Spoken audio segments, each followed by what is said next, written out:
အားလုံးပဲမင်္ဂလာပါ皆さんこんにちはこんばんはマルガンချူဇလိုက်ပါတယ်မာရီဆန်စီဖြစ်ပါတယ်စကားပြောတဲ့အခါမှာလိုရင်းမရဘူးမင်းပြောနေတာလိုရင်းကိုမရဘူးဆိုပြီးတော့ပြောတဲ့အခါမျိုးတွေရှိတယ်ဟုတ်ပြီအဲ့ဒီလိုရင်းမရဘူးဆိုတာကိုဂျပန်လိုဘယ်လိုပြောမလဲဆိုတာကိုဒီဗီဒီယိုမှာဝါတရှယ်ပြပြပေးသွားမှာဖြစ်ပါတယ်ဗီဒီယိုလေးမစခင်မှာဝါတရှယ်နောက်တစ်ပတ်တင်လာနေမှာဖွင့်မယ်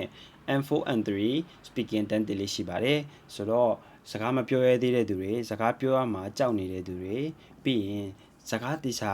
စာကြောင်းမဆောက်နိုင်သေးတဲ့သူတွေကဒီတန်းလေးကို join တင်ပါတယ်ဆိုတော့ဂျပန်နိုင်ငံအကြောင်းတွေတို့ဂျပန်နိုင်ငံယဉ်ကျေးမှုတွေတို့ပြီးရင်နောက်ကဂျပန်မှာပေါ့နော်ဒီအလောက်ကန်အတွေ့အကြုံတွေနဲ့ပတ်သက်ပြီးတော့တငယ်ချင်းတွေနဲ့တူတူစကားပြောလေ့ကျင့်နိုင်မယ်ပေါ့နော်အတန်းတလေးဖြစ်ပါတယ်ဆိုတော့ဝတရှိရဲ့ဒီအတန်းကိုတက်ချင်တဲ့သူတွေက page မှာဒီစိတ်လေးလာပြီးတော့မေးလို့ရပါတယ်ဟုတ်ပြီအဲ့ဒါဆိုရင်ဗီဒီယိုလေးပြန်ပြီးဆက်လိုက်ရအောင်ပါလိုရင်းမရဘူးဆိုတာကိုဝတရှိတို့ဂျပန်လိုပြောနည်း၃နည်းရှိတယ်အဲ့ထက်မှာ2နည်းကကြတော့ဝတရှိနေ့စဉ်စကားတွေမှာသုံးတဲ့ပုံစံမျိုးဖြစ်ပြီးနောက်တစ်နည်းကကြတော့ဒီ business အသုံးအနှုန်းပေါ့နော်ဝတရှိလုပ်ငန်းခွင်တွေမှာသုံးတဲ့အသုံးအနှုန်းဖြစ်ပါတယ်ဆိုတော့အရင်ဆုံးပေါ့နော်ဝတရှိနေ့စဉ်စကားမှာသုံးတဲ့ပုံစံ2မျိုးကိုအရင်ဆုံးသွားလိုက်ရအောင်ပေါ့နော်ဟုတ်ပြီနံပါတ်1ကတော့ဘယ်လိုပြောလဲဆိုတော့話が見えない話が見えないလို့ပြောလို့ရပါတယ်ဟုတ်ပြီနောက်တစ်ခုကကြတော့ピントがずれているピントがずれているနော်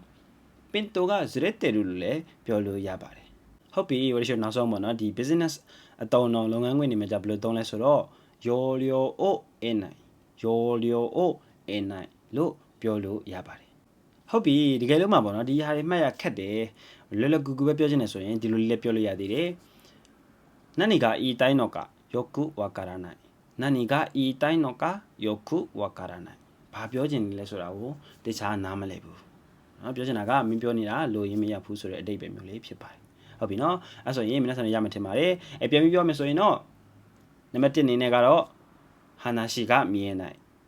話が見えないနံပါတ်2ကတော့ピントがずれているピントがずれてるနံပါတ်3ကတော့